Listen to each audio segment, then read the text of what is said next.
Hey y'all, this is Hummy, and we're going to go through the patterns tutorial that I've written a long time ago, just never done a video with it.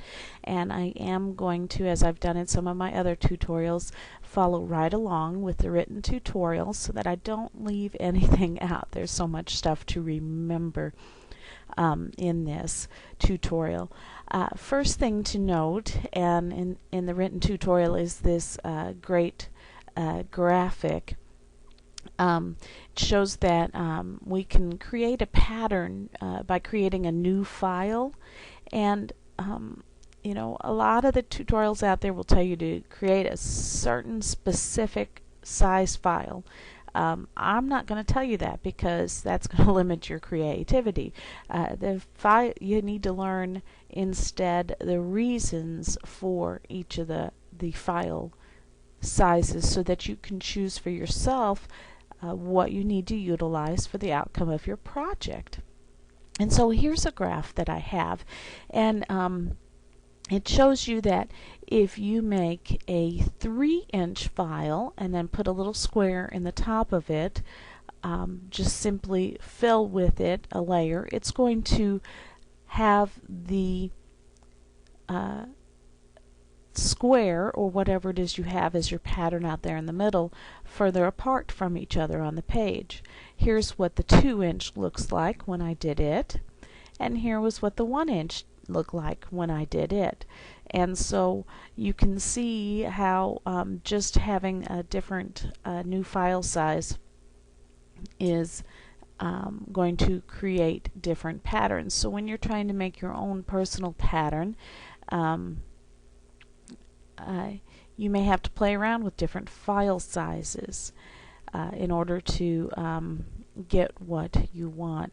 And so let's go ahead and do that. I'm just gonna do that 3-inch. That was pretty easy. New blank file, and I'm gonna make mine 3 inches by 3 inches. 300 ppi is fine, I guess, and I'm gonna click OK.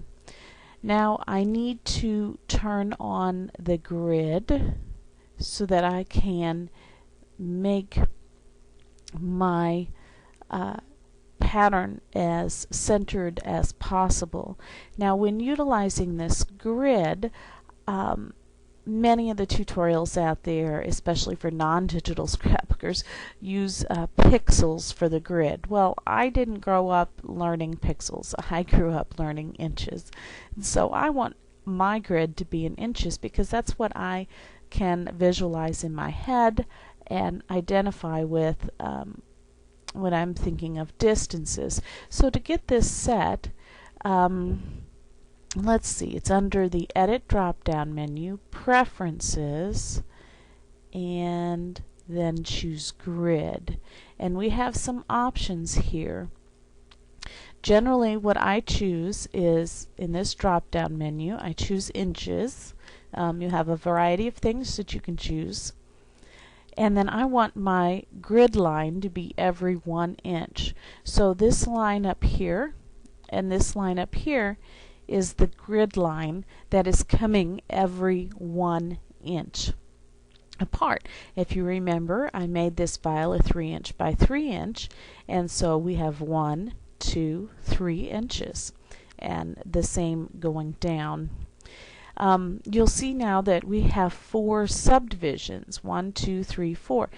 You could utilize this if this is what you like, because this goes every 1/4 of an inch. I tend to like just to use 2 because, as you see now, there's only 2 squares dividing up that 1 inch, so I know that I've got 1 inch and a 1/2 inch. If you're using something and creating something more intricate and you need the higher subdivisions, you can put in there whatever number you want.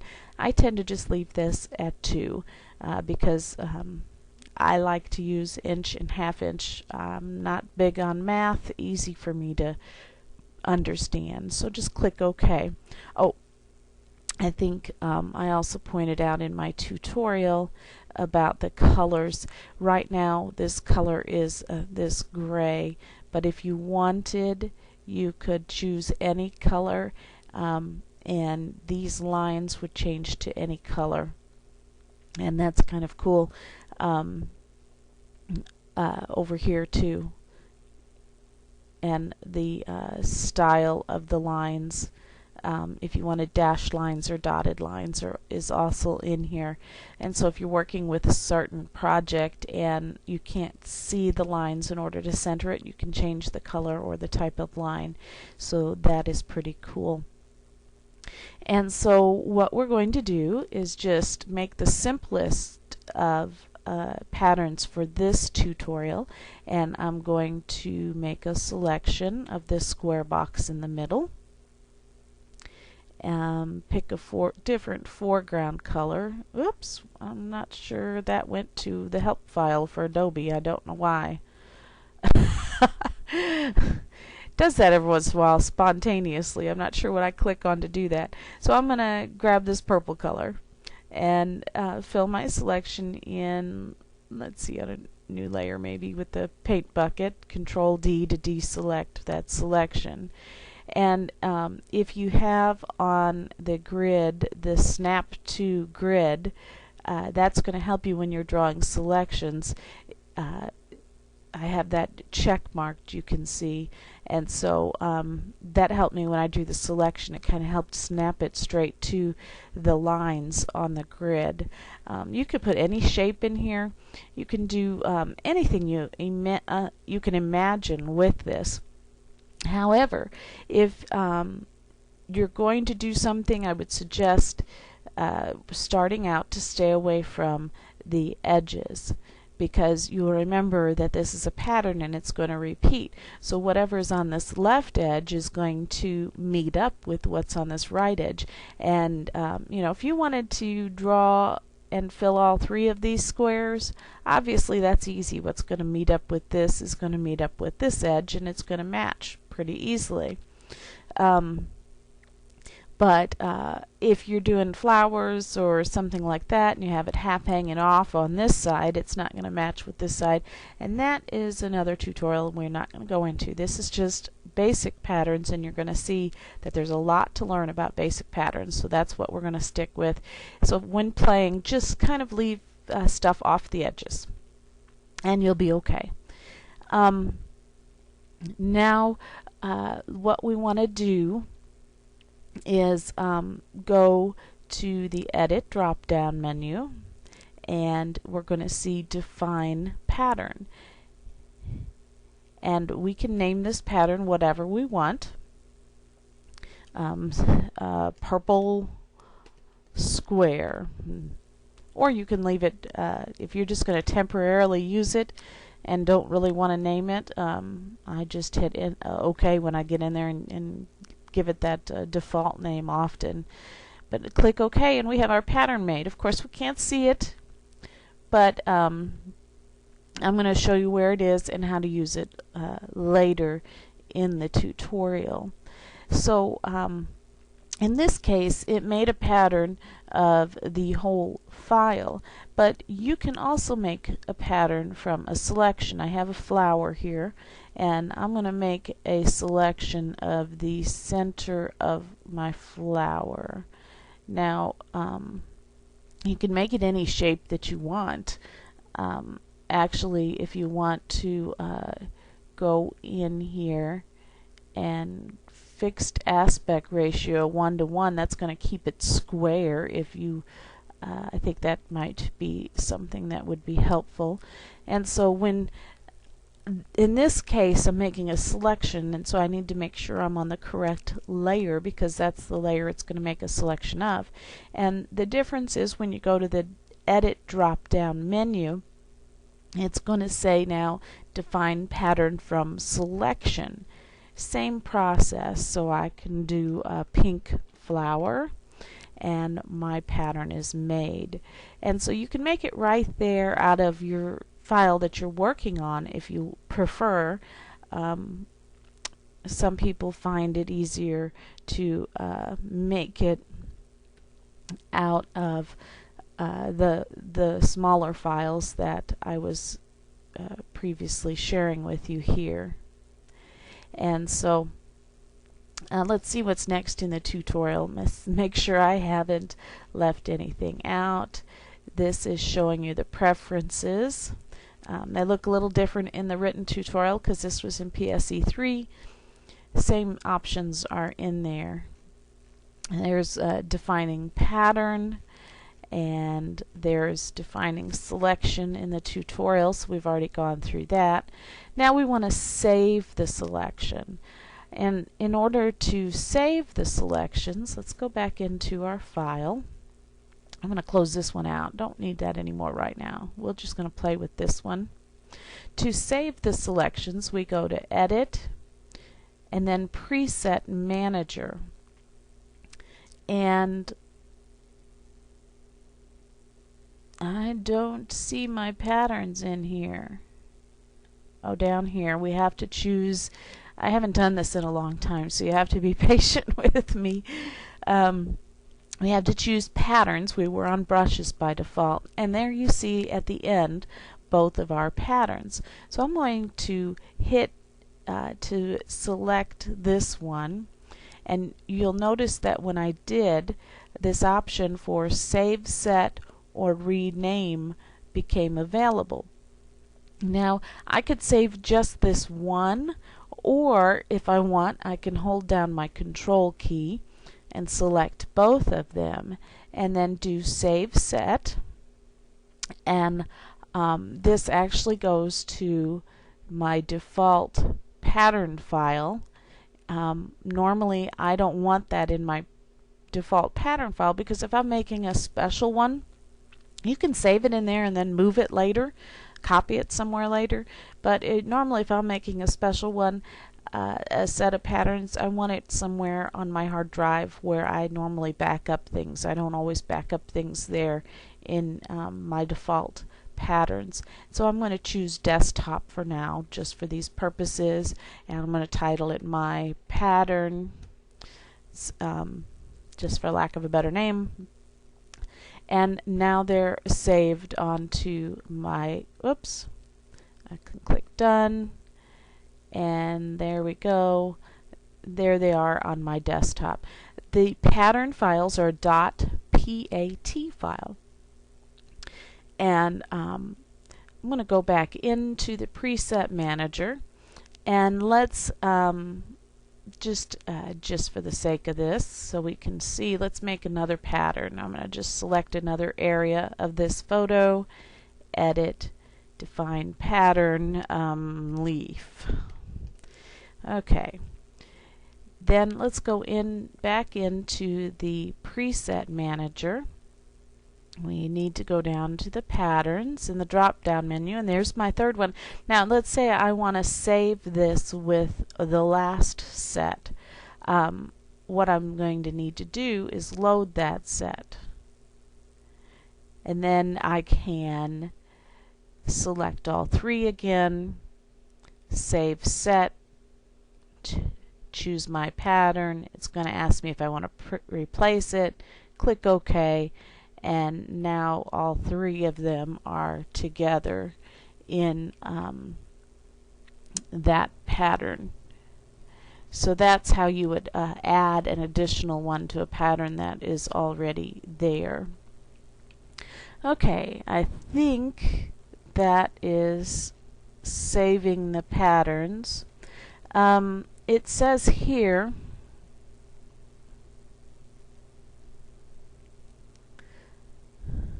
that you can also save patterns from other areas of you'll see the options to save pattern and replace pattern in other areas.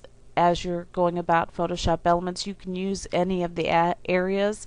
The pattern fill area that we're going to look at in a little bit also has that option. I'm not sure what the replace pattern is,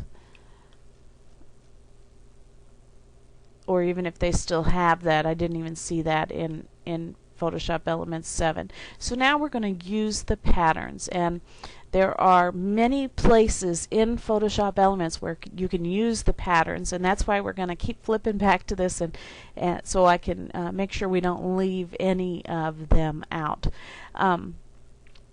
To use the pattern, the basic way is to, we're going to create a new layer, go to the Edit drop-down menu, Fill Layer, and at the bottom or in the middle here it says Pattern. I'm going to choose Pattern, and then this pop-up box becomes available, and I'm going to go ahead and choose my purple square, click OK, and there it has filled it with that purple square. Now you can see this is a little bit difficult. This is not the normal place I go to use my patterns to fill them with, because that square has been cut off, and you don't have much of an option of fixing it. We can create a new one and let you see what the other one, the little flower one, would do, and it would look like that. And you can see here that's where this actually doesn't work very well, because you would need the more advanced tutorial on patterns to get it so these edges flow together, and but this is just to show you the basics. And let's go to the next one. I wanted to point out, as I did in the tutorial, see, this is why I don't want to forget everything. When you get into here, here are the default ones that came up plus the new ones we made. And if you click the flyout arrow, which I'm going to unselect it, see if I can't move this up so it's all on my screen. Click this flyout arrow, and down here at the bottom, you can't see them all, they go off, are some patterns that come with Photoshop Elements.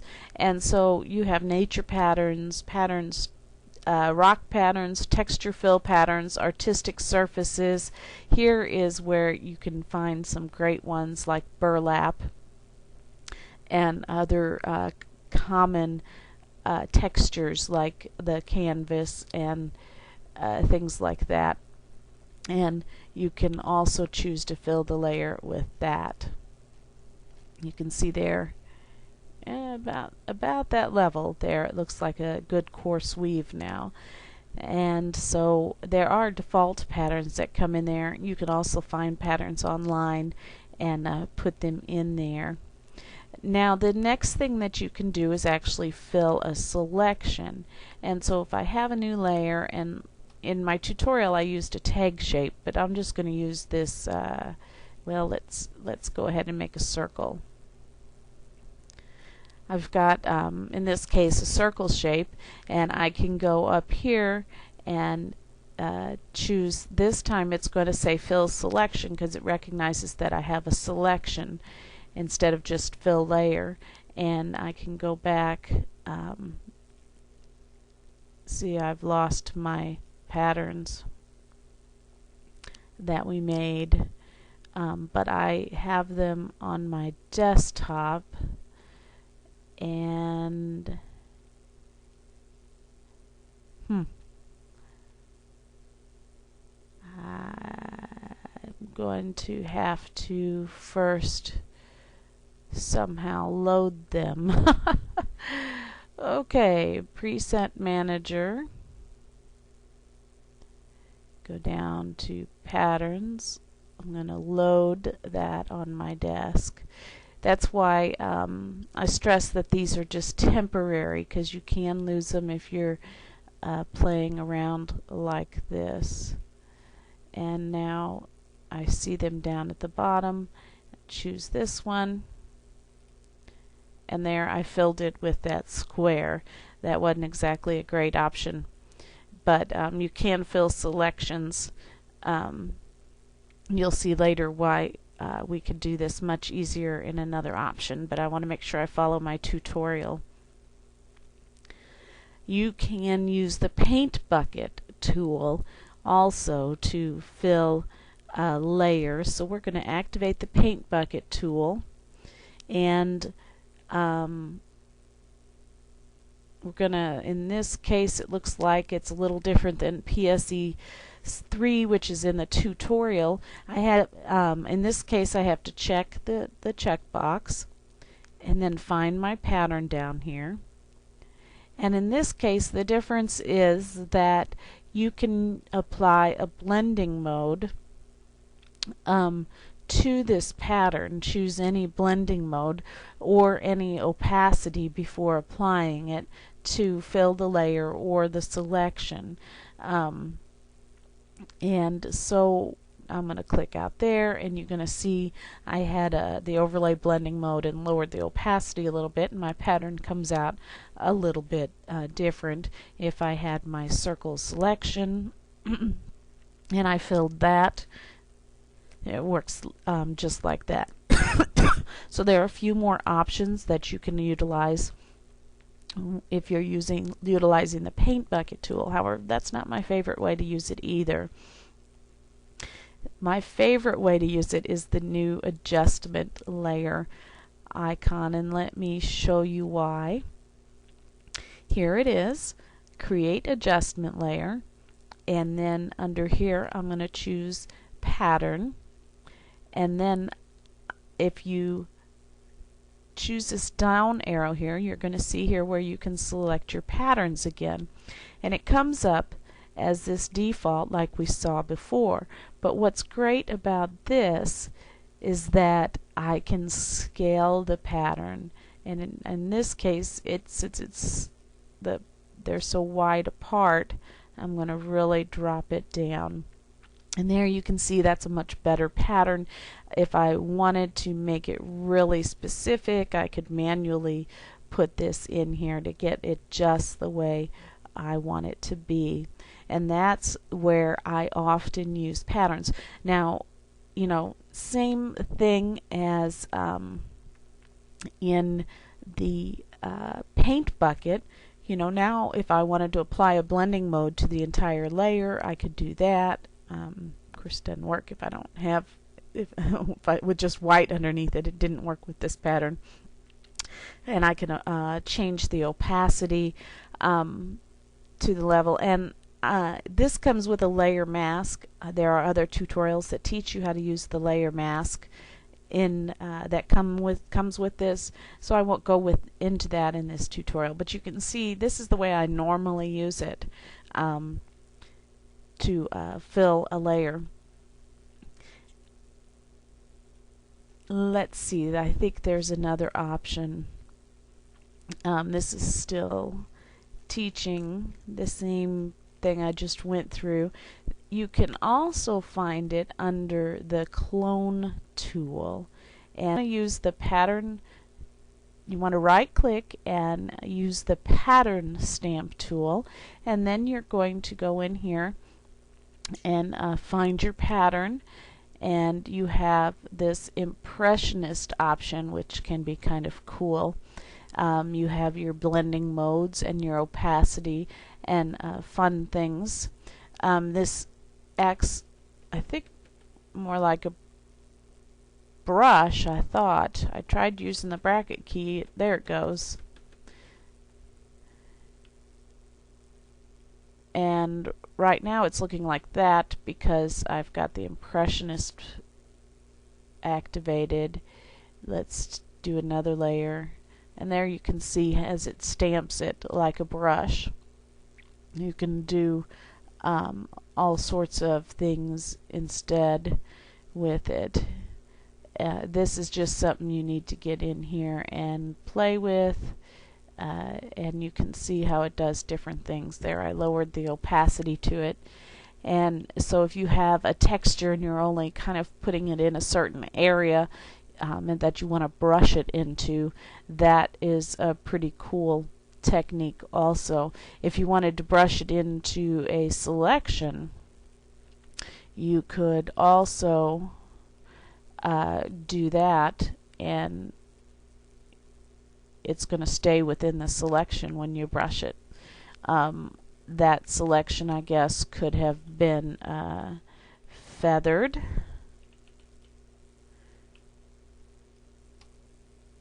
Feather it, pretty wide. And then when I go to use this like a brush to fill it in, you're going to see it's a little beyond my selection because it's feathered out. And so you can do that. And that's pretty cool how it works. That's something else that you can play with in this tutorial. And so I hope you've learned a lot by this tutorial. There is so much to learn, and I encourage you to get in there and just play. There are going to be other tutorials out there that will show application for this, such as for making papers and things, but this is just meant to be the basic tutorial so that you could learn where and how to create a tutorial, and how to where to create a pattern, and how you can utilize it in all the different places in Photoshop Elements. So have fun. Thanks for listening.